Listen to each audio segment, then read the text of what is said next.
Ahora pasemos a una sección muy interesante que es continuidad de la anterior, y esto es pluralismo y evolución.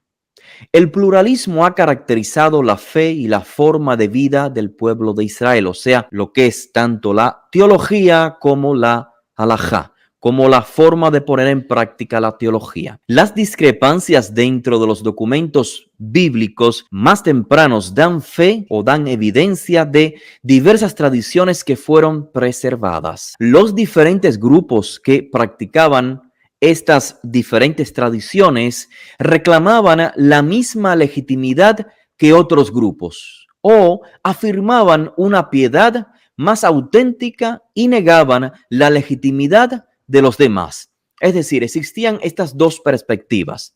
Una que era incluyente, una que decía unos israelitas o yehuditas que decían nosotros tenemos nuestra propia halajá y respetamos la vuestra siempre y cuando no sea parte de los principios teológicos, o sea, mientras no sea parte de la esencia. Pero habían otros grupos ya quizás que hoy denominaríamos como minim o herejes, que afirmaban que ellos eran los más auténticos y negaban la legitimidad de los demás. En nuestros días esto se ha continuado proyectando. Tenemos la gran diferencia entre el judaísmo conservador y el judaísmo ortodoxo. Mientras el judaísmo ortodoxo dice nosotros somos los originales y todas las demás expresiones judías están equivocadas. En realidad, el judaísmo conservador dice nosotros seguimos los principios talmúdicos o rabínicos, pero tomamos en cuenta las realidades de la actualidad y entonces damos pie a una halajá evolutiva. Pero aún así el judaísmo conservador o masortí continúa siendo de cierta manera elitista, es decir, se sigue estableciendo o marcando su halajá solo por lo que el Talmud o los decretos talmúdicos registran. Existen dentro del judaísmo masortí y claro, dentro del judaísmo conservador, el humanista y demás, ya otras expresiones un poco más libertinas que ya estas ni siquiera toman en cuenta lo que es el veredicto talmúdico. Así que todo esto que estamos compartiendo en pantalla tomaba lugar en la antigüedad y continúa aún tomando lugar en nuestro presente. Tanto la etapa pluralista como la etapa evolutiva de la fe de Israel se mantuvieron aún en la época donde tomó lugar el final de la edición de las Escrituras, lo que hoy se conoce como la Biblia hebrea o el Tanaj. Cuando esto se define, ya estamos hablando a inicios del segundo siglo, aún continuaba esta etapa pluralista, porque de hecho la propia evidencia de que se reúnan rabinos para vertir sus propias ideas de qué texto debe ser sagrado y qué texto no, nos dan la evidencia. Estamos hablando de entre el primer siglo y segundo siglo, nos habla, o sea, implica pluralidad, explica evolución dentro de lo que es la fe hebrea. Así que, estimado, cada vez que usted escuche alguna expresión del movimiento judío diciendo que esto fue así desde el principio, la realidad no es esta. La realidad es que aún después de la destrucción del templo tenemos una evolución, tenemos judaísmos, tenemos un pluralismo dentro del mundo israelita. Y la mayor evidencia, contradictoriamente, la presentan aquellos que proponen el judaísmo ortodoxo. Es decir, aquellos que proponen un judaísmo talmúdico, implicando que el que no siga el registro talmúdico no vive un judaísmo apropiado, lo que está evidenciando es que es una falacia, porque el propio Talmud registra que durante el primer siglo, el segundo siglo, inclusive hasta el siglo V, hubieron disputas, discrepancias en lo que respecta a la halajá.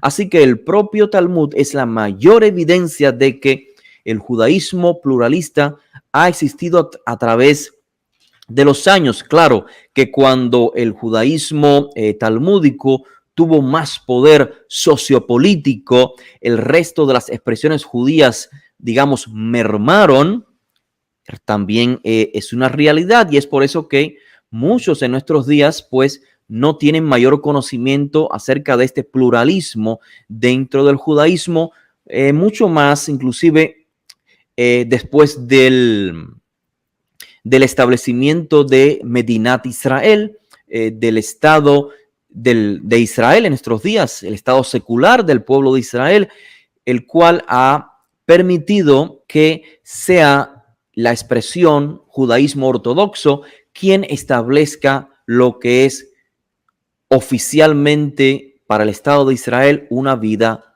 judía. De manera arbitraria, o sea, contraria, quiero decir, porque ni siquiera los propios líderes políticos del pueblo de Israel se atienen o se dejan llevar por esta expresión de judaísmo. Por lo tanto, comprender la práctica y la fe de Israel requiere centrarse en estos dos fenómenos, pluralismo y evolución. Pluralismo y evolución. El pluralismo dio lugar a la diversidad de las prácticas. Más de una opción legítima estuvo siempre vigente en un momento dado de la historia. El aspecto evolutivo fue consecuencia del desarrollo del judaísmo durante largos periodos de tiempo en amplias áreas geográficas. En nuestros días todo está tomando lugar una vez más, está reviviéndose este pluralismo una vez más. También el aspecto evolutivo fue consecuencia de su florecimiento dentro de las sociedades y culturas dominantes. Estimados, el judaísmo surgió dentro de las varias culturas paganas del antiguo cercano oriente y se aculturaron. O sea, el judaísmo se aculturó, absorbiendo sus influencias. Un ejemplo más reciente, el desarrollo del judaísmo en nuestros días refleja claramente una adaptación del helenismo, del cristianismo, del islam y de lo que actualmente se denomina como civilización occidental. A su vez, el judaísmo influyó también su cosmovisión de la vida, su fe, su creencia, su religión también, claro, influenció en las sociedades donde vivían los judíos. Pero claro, en nuestro curso, nuestra preocupación es con el surgimiento y el desarrollo de la fe de Israel. Y para este propósito debemos estar atentos tanto a los cambios que resultaron de su aculturación periódica como a la continuidad de su teología y halajá.